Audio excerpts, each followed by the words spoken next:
There's 12 around the building. That includes one that's in the mechanical room, which you guys probably assumed. Okay? They're in pretty accessible spots, but in case of emergency, do you go for the fire extinguisher or do you go for the exit? Exit. Exit, okay? Putting out a fire is not more important than hurting yourself or putting others in danger, okay? We're going to go through this little sheet that we have here. Treat every alarm as though it's a real emergency, okay? Anybody know what it sounds like to hear our alarms? Oh no. Somebody couldn't have said yes. Were we here on the fire extinguishers testing?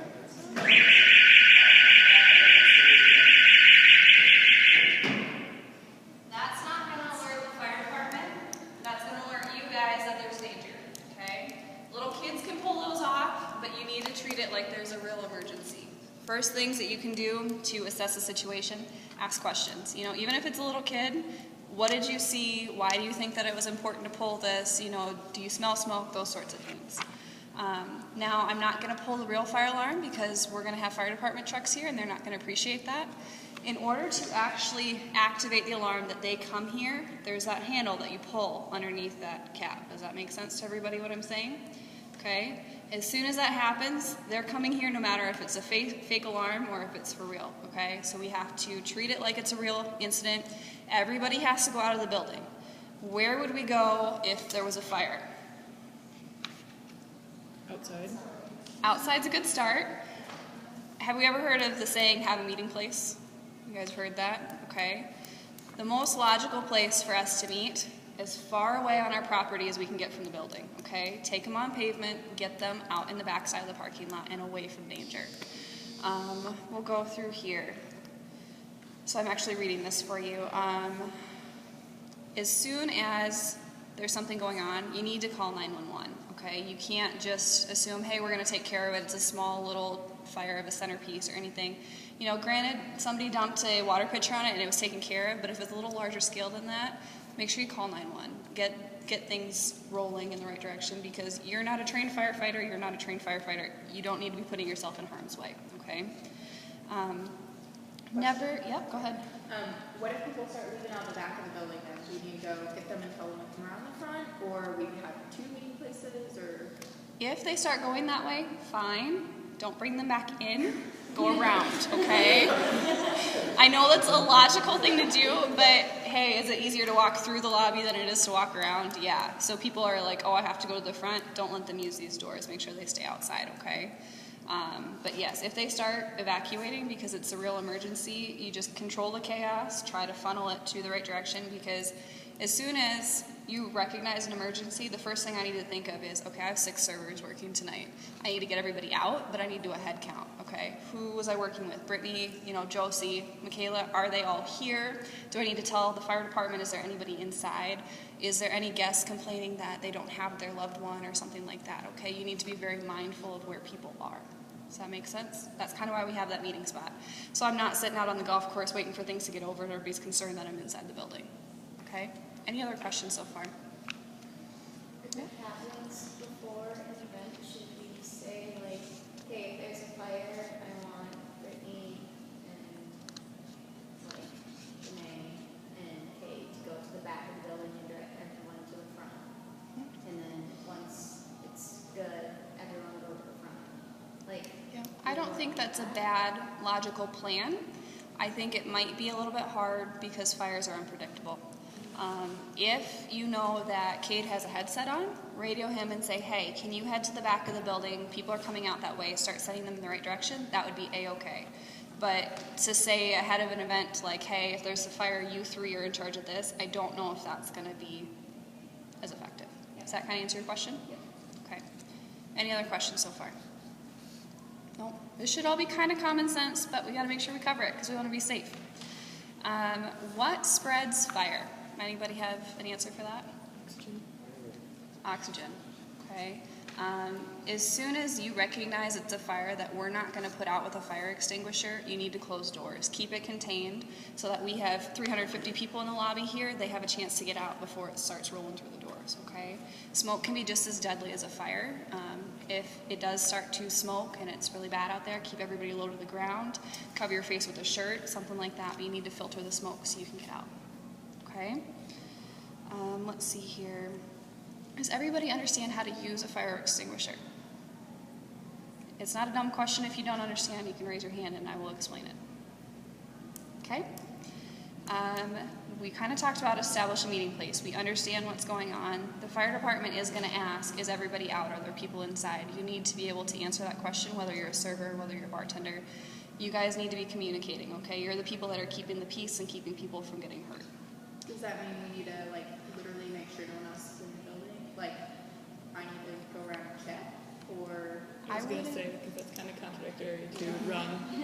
I wouldn't say put yourself back in the building, but as soon as you get back outside and you have this congregation of people, I can walk around the room. Are you missing anybody? Is there anybody you know that's not here? Are you guys missing anybody? And you go and you start investigating, is there anybody possibly still in the building? Okay? Not saying that if the fire is, let's say it is a centerpiece, for example, and everybody is out, and you know, hey, Joe's in the bathroom, and you know it's a small, contained fire, it's just got the fire department's coming because the sprinklers are going off, that sort of thing. You can open the door and yell them, you know, those sorts of things to make an effort, but don't ever go back in the building, okay? Any questions? And then the final one, if you guys are really stuck, and I hope this never happens, if you really get stuck, the fire is going to move through any open passageways. You know, it's going to flow through open doors. It's going to consume the area it can. If you can get to a closet, if you can get to the office, and you can seal that doorway and get as far away from that heat source as possible, it may give you a few extra minutes to get somebody in there to help you. The fire department could break down the door and come get you, sort of thing, okay? If you physically cannot get out of the building because there's fire in your way or anything like that, find a safe place, find a refuge, get as far away from the flame as you can, okay? Any questions?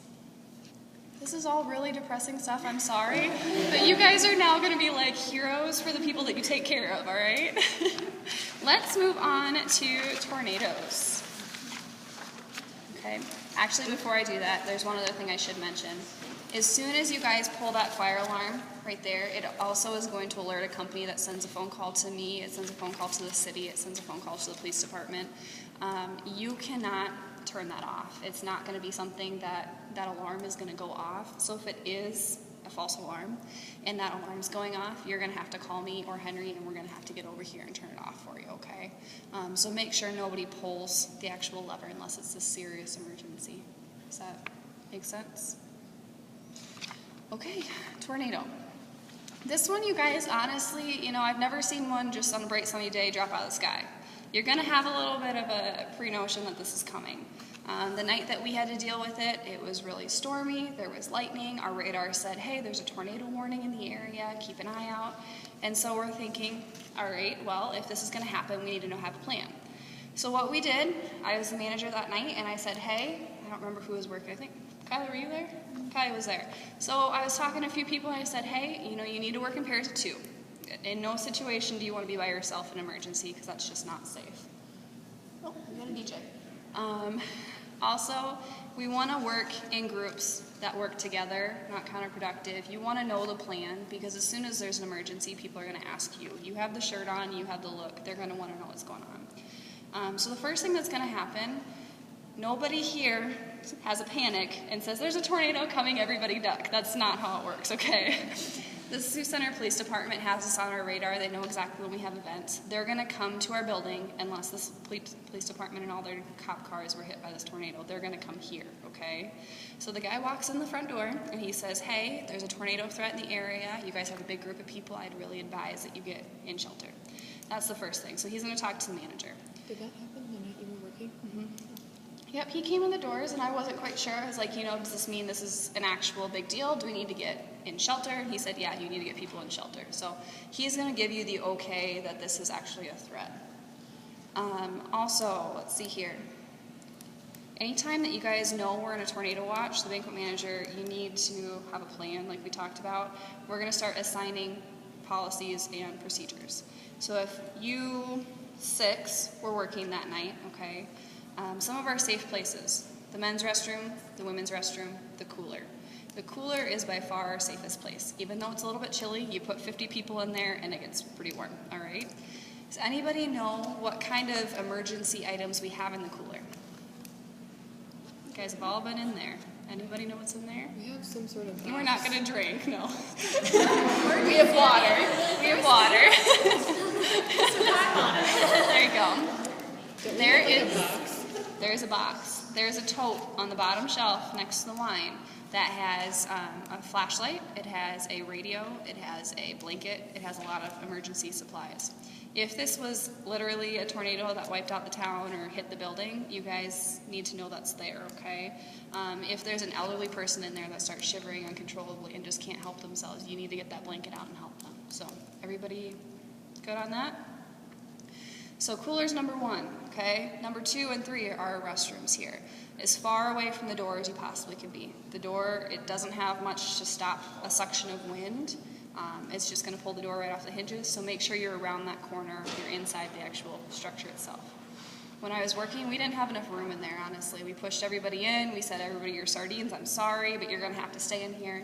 The next closest place is the wall against the cooler in the storage room, okay? That's also an inner wall, there's no windows over there. It's also the next safest place. Windows, not safe. Doors, not safe. Okay? Can we also put them in the janitor's closet? You can put them in the janitor's closet. That happened because the bridal party came off the bus mid-tornado and decided that they needed a place to go, and nobody had seen them come in yet. I wouldn't necessarily recommend it because as an afterthought, there's a lot of chemicals in there. You want to sit in a room filled with chemicals for a half hour, you might start feeling a little nauseous and woozy. So if it comes to it, that is safe, but maybe not our first choice. Okay. Mechanical room is kind of a no-no. If the building got hit, if the foundation moved a little bit, there's a boiler in there, there's an air conditioning unit. Huge fans, huge amounts of hot water. We don't want that being next to somebody else. Okay. Let's see here. So we're moving in groups of 2. So I'm going to say you 2 are going to take guests to the women's restroom. You 2 are going to the men's. You 2 are going to the cooler. Stay with your person. If it comes to it and you feel like your life is in danger, get inside that shelter before you worry about anybody else. But our priority is to get our guests to safety, okay? In that scenario, you're going to be kind of the peacekeeper again. So Alexa's panicking because her kid's at home and she can't get a hold of them and she doesn't know if they're actually getting in shelter. She's going to be the bridesmaid that I had to deal with who wanted to leave. That can't happen, okay? As soon as we let her go out the door, I have to be responsible for what happens to her. So you guys are standing in front of the door, keep everybody calm. Hey, we've got the police on the radio, we know what's going on. Those sorts of things, okay?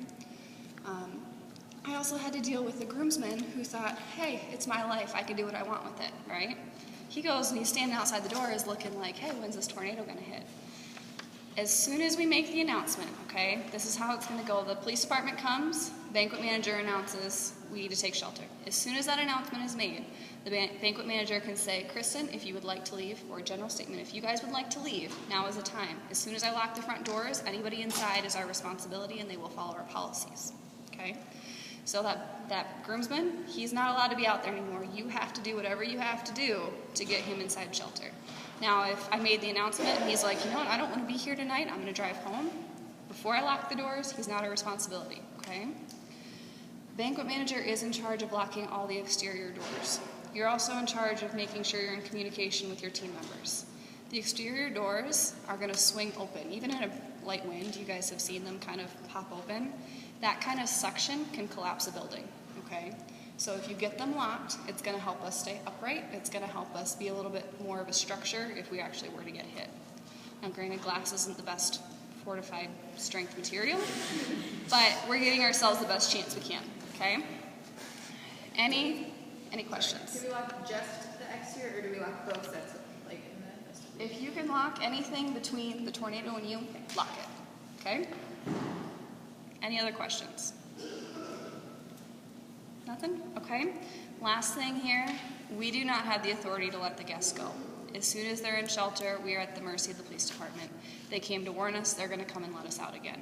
And so, as a manager, I'm not saying put yourself in harm's way again, please keep this in mind, but be popping back and forth between the locations if you feel that it's safe, if you feel you can walk between the cooler and the bathrooms, check on people, make sure there's nobody that needs medical attention if they're having an asthma attack or anything like that.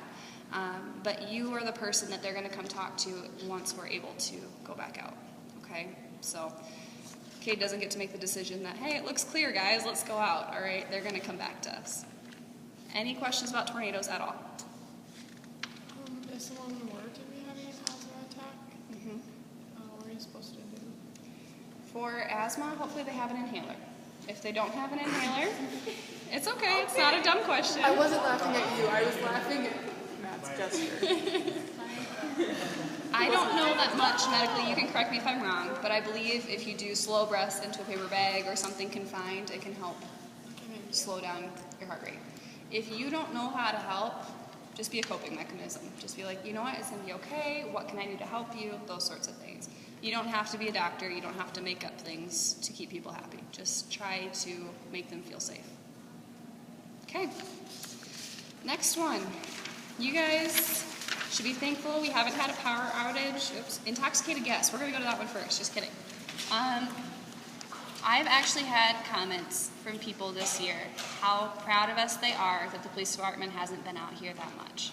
In the first year we were open, it was pretty frequent, honestly. And I would say that was maybe a lack of education on our part on what's a safe limit and what's not.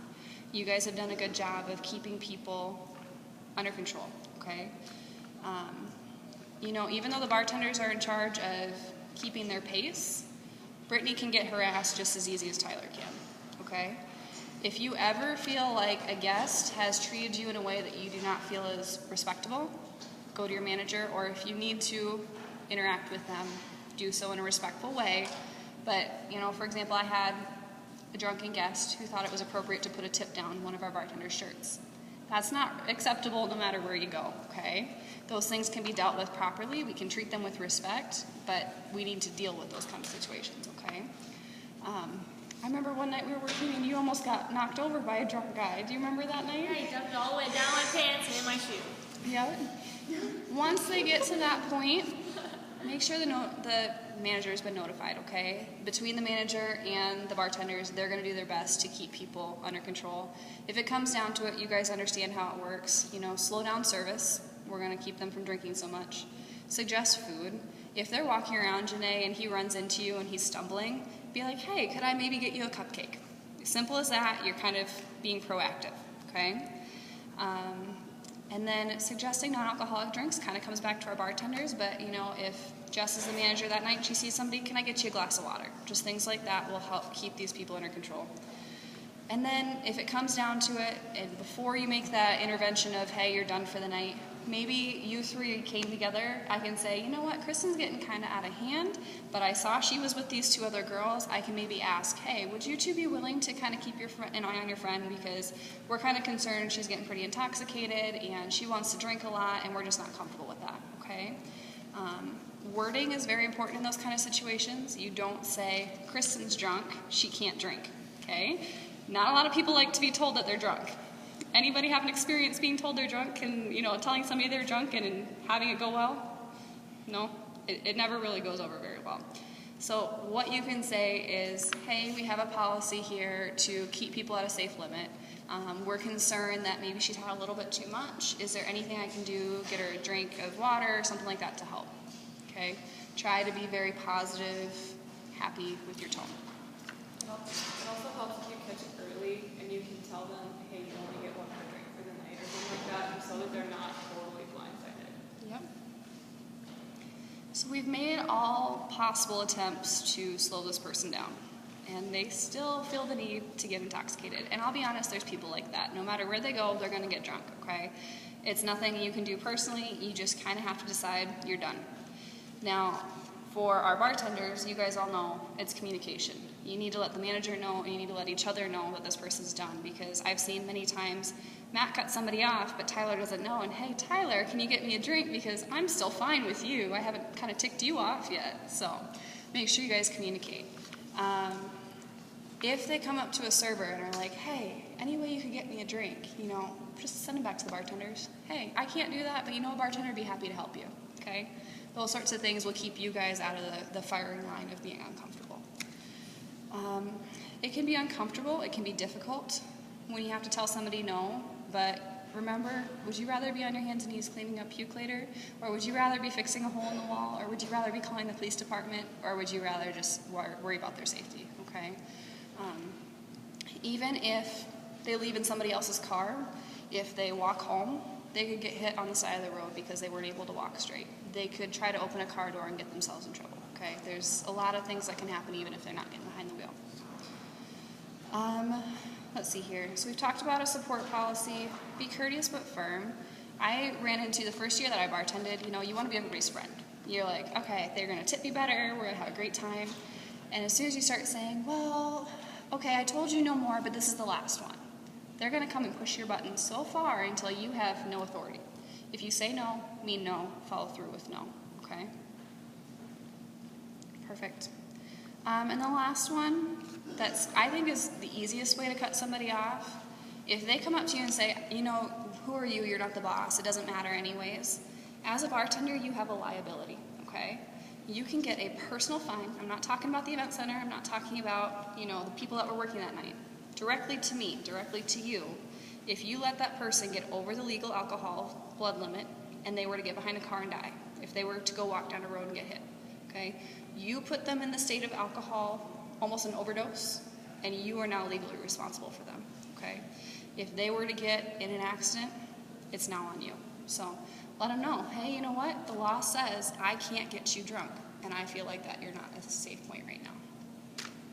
Good? Any other questions? When and if would you call the police? When I would say the safest or the best point to call the police is when you feel like your safety, the guest's safety, or the person you're talking to's safety is in danger. If you can have a conversation and calm them down, great. If you can talk to the bride and groom and say, hey, I'm so sorry to bother you, but Uncle Joe is really having some problems. Is there any way that somebody could help him out? Great.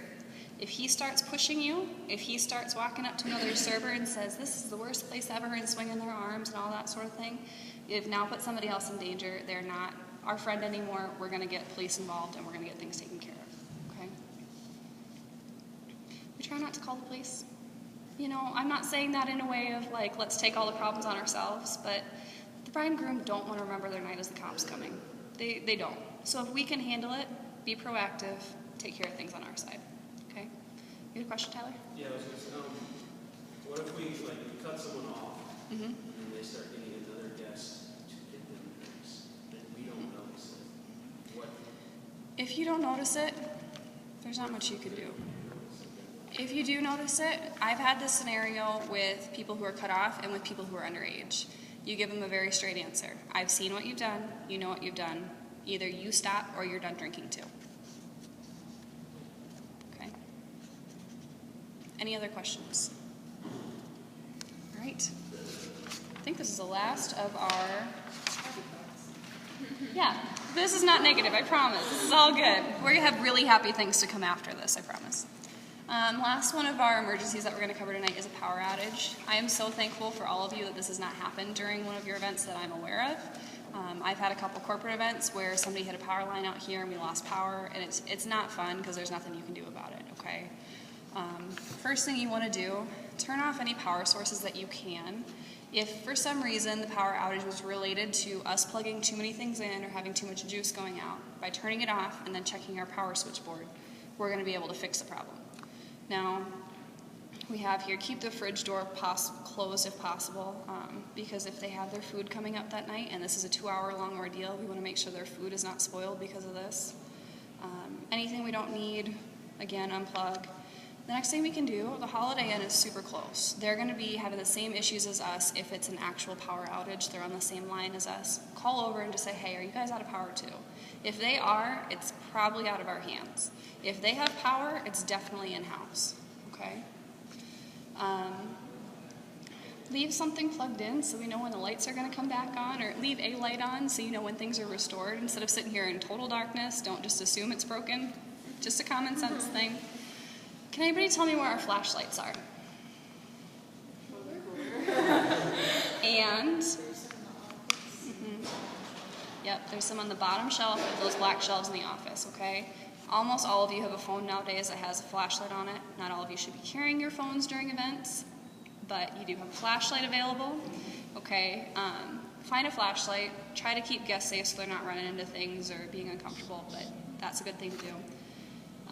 For the people who are working, if you would like to understand more about this, let me know afterwards and I will do a walkthrough with you. For the sake of most of you are not managers and probably wouldn't have to deal with this, I'm not going to go through how circuits work and that sort of thing. But we do have a breaker box in our mechanical room and in the storage room. There's 2 different locations, okay? Basically what a breaker box is it keeps the electricity running through. If there's too much electricity coming in through a certain area, it's going to shut it off so you don't break things. Simple terms. What's going to happen there's all these little switches that say on. The on side needs to be running for anything that needs power, okay? On the doors of each of these, it'll say like lobby. Well, obviously lobby needs power, so we need to be on. And event hall west, that needs to be on. If it says spare, it means it's just an extra switch. Don't worry about it. So the first thing I like to do is run my finger down and find the ones that say off. Now, if that off corresponds with a spare, don't worry about it. But if it corresponds with the place that we're missing power, as long as I've taken everything and unplugged it, I've kind of taken away the juice that's going on in there, I can hit the on button, and hopefully I'm going to be able to start plugging a couple things back in. Keep in mind, if I just had power go out, I don't plug them all back in, okay? That's kind of a counterproductive thing going on there, okay? Does that make sense to everybody at this point? Good? Okay. If everything is on that is supposed to be on, you need to just call me, okay? I'll come in, see what I can do. It might be last year, 2 years ago, we had somebody that was digging and they hit a line that went directly to us. You know, certain things like that we can't help. If for some reason, let's say they're in the southwest hall and the power goes out but it's on in the southeast hall, try to keep them functioning normally as much as you can. Hey guys, I'll set up a few chairs in here, keep your presentation going, I will let you know as soon as the problem's fixed. Those sorts of things, okay? Any questions about power outages? Okay. The number one thing for you guys to remember in a emergency situation, people get scared, all right? You guys are now all prepared, so nobody's going to be scared. We're all going to have brave faces on and we're all going to be heroes. But people get scared when things like this happen, okay? You got to keep a calm manner. You got to do things that are right. Don't go into a panic. Don't start, saying things unless you know the right answer. Don't try to just please people. Make sure that you kind of calm them and keep things content. The reason we're going over this today, number 2 on the back side here, how many of you guys have done this in your own homes? How many of you guys have done this in school? We've kind of gotten used to, hey, just tell me quickly where the fire extinguisher is. If it happens, I'll deal with it when it happens. We need to be preventative about this kind of thing, okay? The night that the tornado happened, I wasn't planning on it happening, and I don't think any of us knew what the plan would have been if we weren't joking around and kind of making things up as we went. Now that we've talked about it, you guys are all prepared. And then, things always look better on TV than in real life. You kind of got to be a brave face. If somebody gets hurt, if a tornado actually hits, if a fire starts, it may scare you too. Just do the best you can, okay? That's all we really ask you guys. Keep yourself safe and do the best you can, okay? Any questions about everything we've covered?